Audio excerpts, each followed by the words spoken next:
Good morning, students. Students, we have started our first chapter, that is resource and development.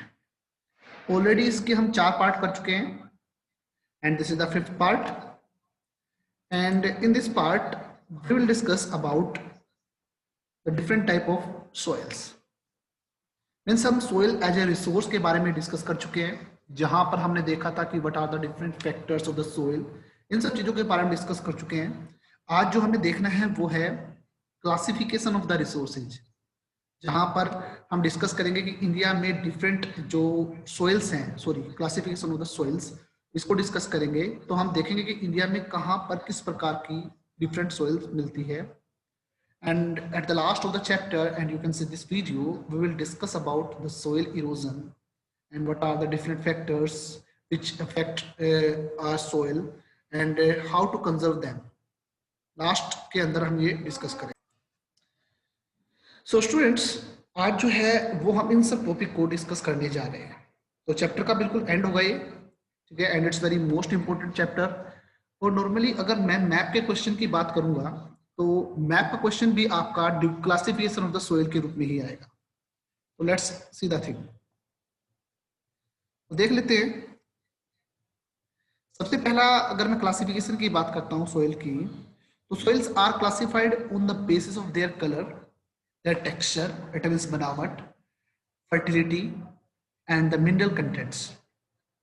Means soil को अगर हम classify करते हैं या हम देखते हैं कि इंडिया के अंदर या वर्ल्ड के किसी पार्ट के अंदर जो सोइल मिलती है वो किस बेस पे मिलती है, या तो उनके अंदर कलर का डिफरेंस मिलेगा, या उनके अंदर फर्टिलिटी का डिफरेंस मिलेगा, या उनके अंदर जो मिनरल्स मिलते हैं उनका डिफरेंस मिलेगा, या टेक्सचर. मीन्स किसी भी आधार पे हम इसको क्लासिफाई कर सकते हैं. तो उस आधार पे इंडिया के अंदर ये 6 टाइप की मिलती है. The first one is the alluvial soil, the second one is the black soil, third one is the red and yellow soil, next one is the laterite soil, the next one is the arid soil and the forest soils. So these are the 6 type of soils which are found in India, and now we will discuss all these soils in a broad manner and you can say a detailed manner. हम इनको detail में पढ़ते हैं. So first of all we will discuss about the alluvial soil. अगर मैं alluvial soil की बात करता हूँ तो आप जिस एरिया में रहते हैं वहां पर ये alluvial soil मिलती है. तो ये एक मोस्ट इंपोर्टेंट सोइल है. मोस्टली ये सारा का सारा जो है वो फर्टाइल एरिया है, और जो हमारा नॉर्थन प्लेन इंडिया है वहां पर आपको ये सोइल मिलती है. And these soils are sedimented and you can say deposited by the 3 main rivers and their tributaries like Ganga, Brahmaputra and the Indus River.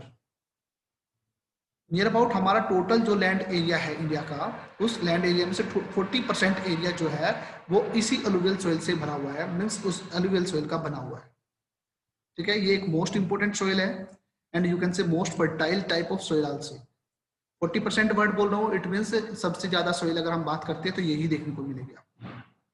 ठीक है, अब ये सोइल जो है it is formed by the deposition of the sediment brought down by the reverse. Reverse का नाम मैंने बोल दिया है. इसके अंदर जो मेन प्ले किया है, जो रोल प्ले किया है, वो रोल प्ले किया है 3 रिवर्स में, Indus, Ganga, Brahmaputra and their tributaries. ठीक है, तो ये 3 रिवर्स के इंटरप्ले से बनी हुई जो सोइल है वो है.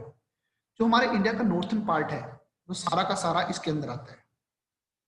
ठीक है, मीन्स अगर मैं बात करता हूँ पंजाब हरियाणा से लेकर Punjab Haryana, some part of you can say Uttarakhand and Uttar Pradesh, ऐसे ही बिहार, झारखंड और अगर मैं बात करता हूँ वेस्ट बंगाल, वहां तक का एरिया. साथ साथ जो कोस्टल प्लेन एरिया है, ठीक है, खासकर जो डेल्टाइक रीजन है, महानदी, गोदावरी एंड कृष्णा, कावेरी, ये सारे एरिया, इन सब एरिया के अंदर जो है अलुवियल सोइल मिलती है देखने को. ओके, जो फाइन पार्टिकल्स हैं like sand, silt and clay, इनको हम अलुवियम कहते हैं. इनको हम क्या कहते हैं? अलुवियम कहते हैं. और यही चीज जो होती है वो उसी के आधार पे हम इसका नाम अलुवियल सोइल कहते हैं. अलुवियल सोइल को आगे हम एज के आधार पे डिवाइड करते हैं. जो अलुवियल सोइल है it is divided on the base of age. इसमें एक है ओल्ड अलुवियल सोइल और दूसरी है न्यू ओल्ड अलुवियल सोइल. तो ओल्ड अलुवियल सोइल है उसे हम कहते हैं बंगर, और जो न्यू अलुवियल सोइल है उसे कहते हैं हम खादर. ठीक है, न्यू अलुवियल सॉइल जो है उसके अंदर फाइन पार्टिकल्स जो है सॉइल के अच्छे मिलते हैं, वो ज्यादा फर्टाइल है। अगर मैं ओल्ड अलुवियल सॉइल की बात करता हूं तो उसके अंदर जो पार्टिकल्स है थोड़े से उसमें कंकड़ पत्थर वगैरह जो है वो ज्यादा मिलते हैं, तो वो जो है अगर हम बात करते हैं वो थोड़ा सा लेस फर्टाइल है। तो ये तो मैंने डिवाइड किया on the base of age, ठीक है। इसी तरीके से मैंने यहाँ पर अगर मैं बात करता हूँ, यहाँ पर वर्ड बोले फाइन पार्टिकल्स एंड थोड़ा सा big size of the particles, ये वर्ड बोले हैं। तो इसी आधार पे इनको आगे हम अगर हम बात करते हैं तो इसी आधार पे दो पार्ट और हैं इसके। इनमें से एक पार्ट आपका भाबर है और दूसरा है आपका तेराई। अगर मैं भाबर की बात करता हूं, जिस वक्त माउंटेन से रिवर निकलती है, जैसे ही वो माउंटेन साइड से रिवर आती है तो उस वक्त जो स्लोप होता है बहुत ज्यादा तेज होता है, ठीक है, स्टीप स्लोप कह सकते हो। उस वक्त को क्या करती है नदी जो है अपने साथ मोटे मोटे पत्थर लेके आती है, जो कि foot hills of the Himalaya है, जो जोन है या कह सकते हो शिवालिक जो रेंज है वहां पर डाल देती है। वो हिस्सा जो है नियर अबाउट 8 to 16 किलोमीटर की एरिया का के आसपास का एरिया होता है, वो एरिया जो है वो भाबर कहलाता है। नदी आपको नहीं दिखाई देगी इस रीजन के अंदर, क्योंकि पत्थर मोटे मोटे होते हैं, तो कई बार होता है कि पानी उसके अंदर से निकलता है, नीचे से निकलता है, ठीक है। वो जोन जो होती है वो भाबर होती है। भाबर से थोड़ा सा आगे आइए तो आपको थोड़ा सा स्वैम्पी एरिया मिलेगा, दलदल वाला क्षेत्र मिलेगा, वो आपका तीराई कहलाता है, ठीक है। और फिर उसके बाद बंगर और खद्दर, ठीक है। बट अगर आपके पास स्टूडेंट ये क्वेश्चन आ जाए कि on the basis of age classify the alluvial soil, तो it is divided into just only two part, that is bangar and khadar. और इवन इसके अंदर आपको क्वेश्चन भी मिल सकता है कि डिस्टिंग्विश बिटवीन बंगर एंड खद्दर। अगर मैं बंगर और खद्दर की बात करता हूं तो हमने इसको एज के आधार पर डिवाइड किया है।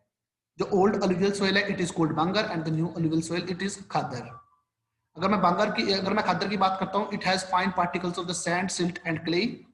But on the other hand if you think about the bangar, उसके अंदर जो पार्टिकल्स होते हैं वो थोड़े से बड़े होते हैं, कंकड़ पत्थर देखने को मिलते हैं। Khadar is more fertile and bangar is less fertile, okay. तो ये खद्दर एंड बंगर है जिसको हमने एज के आधार पर डिवाइड किया है, ओके। अगर मैं अलुवियल सॉइल की बात करता हूं, इसके अंदर सफिशिएंट अमाउंट में पोटाश, फास्फोरिक एसिड और लाइम, ये सारे के सारे प्रोडक्ट मिलते हैं, जिसकी वजह से यहाँ पर विभिन्न प्रकार की क्रॉप जो है उगाई जा सकती है, like sugar cane, rice, wheat etcetera. कोई भी अगर मैं क्रॉप की बात करता हूँ, मोस्टली क्रॉप जो है यहाँ पर इजिली उगाई जाती है, because it has sufficient amount of potash, phosphoric acid and you can से lime, right. And the regions, it means the areas where alluvial soils are found, they are intensively cultivated. You can say कि वहां पर agriculture होती है, ठीक है। वो agriculture को सपोर्ट करती है, और वो एग्रीकल्चर को सपोर्ट करती है, इसीलिए इस जोन को, क्योंकि हमारे maximum northern plain of India में है, इसलिए हम इसको क्या कहते हैं, ग्रीनरी ऑफ इंडिया। हम इसे ग्रीनरी ऑफ इंडिया कहते हैं, क्योंकि मैक्सिमम जो आप क्रॉप्स है, फूड क्रॉप्स है, वो आपको इसी एरिया से मिलती है। And because this area is intensively cultivated area, that's why it is very densely populated. यही कारण है कि वो वहां पर डेंसली पॉपुलेटेड एरिया भी माना जाता है, क्योंकि ये एग्रीकल्चर को सपोर्ट करता है, इंडस्ट्रियलाइजेशन को सपोर्ट करता है, और ट्रांसपोर्ट फैसिलिटी वगैरह का सपोर्ट करता है। एक तरीके से हर एक प्रकार की जो उपयुक्त, यू कैन से सुटेबल जो कंडीशंस एक पर्सन को चाहिए वो वहां पर मिलती है, ठीक है। That's why these reasons are very densely populated areas. So this is the alluvial soil. I think so आपको इसके क्लियर हो चुका होगा कि अलुवियल सोइल की अगर मैं बात करता हूं तो नियर अबाउट 40% एरिया जो है हमारे इंडिया का वो आपका अलुवियल सोइल का बना है, and it is very most fertile area. तो इसीलिए यहाँ पर आपको मैक्सिमम क्रॉप्स एग्रीकल्चर को ये बहुत ज्यादा सपोर्ट करता है, ठीक है।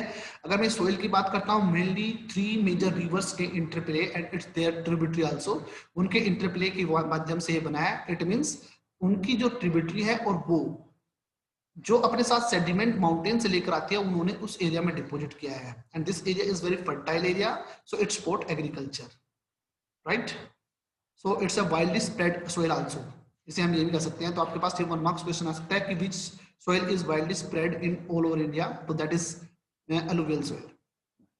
सो come to the next soil, that is black soil, okay. अब हम थोड़ा सा नॉर्थन प्लेन के साउथ में चले जाते हैं। मैं ब्लैक सोइल की बात करता हूँ तो it's another name that is Regar soil also. इसको हम रेगर सोइल कहते हैं या ब्लैक कॉटन सोइल भी कहते हैं। अगर मैं ब्लैक सोइल की बात करता हूँ, ये हमारे पेनिनसुलर प्लेटू के एरिया है। और ये सोइल जो है वो सबसे पहले, अगर आप रॉक साइकिल को याद कीजिए तो रॉक साइकिल में सबसे पहले क्या होती है, जो सबसे पहली रॉक बनती है दैट इज इग्निस रॉक। तो इग्निस रॉक से बनी है, ठीक है। और इसे हम रेगर सोइल कहते हैं या आप इसको कह सकते हो ब्लैक कॉटन सोइल। रीजन क्या है, क्योंकि ये सोइल जो है it is ideal for the cotton, cotton crop के लिए बहुत आइडियल सोइल मान जाती है, इसलिए हम ब्लैक कॉटन सोइल भी कहते हैं। ये आपका 1 मार्क्स क्वेश्चन में जाता है कि why this soil is called black cotton soil, because it is very suitable soil for the cotton cultivation, that's why it is called black cotton soil and it's colour is black, that's why it is called black soil and another name of this soil is Regar soil. Okay, अगर मैं black soil की बात करता हूँ, it is form from the weathering of the Ignis rock. Ignis rock की जो weathering है उससे बनी है, जैसे कि मैंने अभी बताया है कि ये सोइल जो है वो इग्निस रॉक से बनी है। This soil is mostly found in the Deccan plateau region, ठीक है। डेक्कन प्लेट्यू रीजन के अंदर आपके कौन कौन से स्टेट आ जाते हैं, महाराष्ट्र, छत्तीसगढ़, गुजरात, मध्य प्रदेश, ये सारा का सारा एरिया जो है आपका, ये आपका डेक्कन ट्रैप में आ जाता है, डेक्कन प्लेट्यू के अंदर आ जाता है। और ये सारा का सारा एरिया एक तरीके से हम ब्लैक सोइल एरिया कह सकते हैं, ठीक है। आपको स्टेट पता है तो आप इजिली मैप के अंदर भी लोकेट कर सकते हो।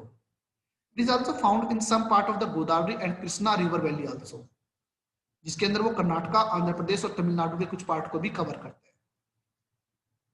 बट जो मेनली एरियाज हैं वो है महाराष्ट्र, छत्तीसगढ़, गुजरात और मध्य प्रदेश। ओके, नाउ अगर मैं ब्लैक सोइल की बात करता हूँ, this soil has high concentration of fine particles. ये कारण है कि काफी लंबे समय तक ये अपने अंदर मॉइस्चर को होल्ड करने की कैपेसिटी रखते हैं, ठीक है। इसके अलावा इनके अंदर calcium carbonate, potassium, magnesium and you can से लाइम, ये सब इसके अंदर मिलता है। बट इसके अंदर फास्फोरिक कंटेंट जो है उसका अमाउंट जो है वो बहुत ज्यादा लो मिलता है। और इस सोइल की अगर मैं बात करता हूँ, इस सोइल के अंदर सबसे ज्यादा कॉटन उगाई जाती है। बट अगर हम बात करते हैं अदर क्रॉप्स की, तो अदर क्रॉप्स भी उगाई जा सकती है, ऐसा नहीं कि जस्ट ओनली कॉटन ही यहाँ पर उगाई जाएगी। यही कारण है कि अगर आप कभी देखिए कि कॉटन जो मिल है वो कहाँ पर है, तो मोस्टली आपकी मुंबई के अंदर या मुंबई से एडजॉइनिंग जो स्टेट्स हैं, जो एरियाज हैं, वहां पर आपको देखने को मिलेगी, because raw material is easily available there. Okay, तो this is the black soil जो कि इग्निस रॉक से बनी है। ये आपके पास 1 मार्क्स क्वेश्चन हो सकते हैं कि इग्निस रॉक से क्या बनी है, या आपके पास 5 मार्क्स क्वेश्चन हो सकते हैं, give a brief description of the black soil. तो आप ब्लैक सोइल के बारे में डिस्क्रिप्शन जो है वो दे सकते हो easily.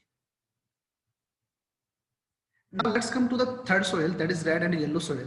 If we think about these soil, so red soil is derived from the weathering of the igneous rock and metamorphic rock. ठीक है, और खासकर ये उस एरिया के अंदर मिलती है जहां पर लो रेनफॉल एरिया मिलते हैं। लो रेनफॉल एरिया मिल गया, ठीक है। तो लो रेनफॉल एरिया होने की वजह से यहाँ पर थोड़ा सा इवेपोरेशन प्रोसेस ज्यादा हो जाती है, क्योंकि यहाँ पर अगर मैं बात करता हूँ इक्वेटर के पास थोड़ा सा एरिया है, ठीक है। तो यहाँ पर इग्निस रॉक और मेटामॉर्फिक रॉक, यहाँ पर 2 रॉक की बात करो, इग्निस प्लस मेटामॉर्फिक रॉक। आपके पास ये 1 मार्क्स क्वेश्चन आ सकता है कि name the soil which is derived from the weathering of the Ignis and metamorphic rock, that's a red soil, ठीक है। अब इसके अंदर रेड कलर क्यों होता है, due to the high percentage of the iron content, that's why its colour is very red, sorry its colour is red, ठीक है। अगर मैं रेड और येलो सॉइल की बात करता हूं तो मोस्टली जो ये मिलती है ओडिशा। आप देखिए जहां पर आपकी ब्लैक सॉइल थी ना, आप अपने एनसीईआरटी बुक के अंदर मैप देख सकते हो, उस मैप के अंदर आपको इजीली क्लियर हो जाएगा कि ब्लैक सॉइल के पास पास वाले एरिया मिलेगी, क्योंकि इग्नियस और मेटामॉर्फिक रॉक की बात कर रहे हैं। तो रेड और येलो सॉइल जो मिलती है वो मिलती है ओडिशा, छत्तीसगढ़ का गंगा जो प्लेन एरिया है और वेस्टर्न घाट का जो पार्ट है वहां पर, ठीक है। इसके अलावा अगर मैं बात करता हूँ तो साउथर्न और eastern part of the peninsular प्लेटू also, तो इस एरिया के अंदर आपको रेड एंड येलो सॉइल मिलती है। ओके, तो इनके अंदर अगर मैं बात करता हूँ रेड और येलो सॉइल के अंदर थोड़ा सा इनके अंदर नॉर्मली ये होता है कि रेनफॉल का जो कंटेंट होता है उसके आधार पे इनका जो कलर है वो डिटरमाइंड किया जाता है। Okay, and iron content and whatever the things, right.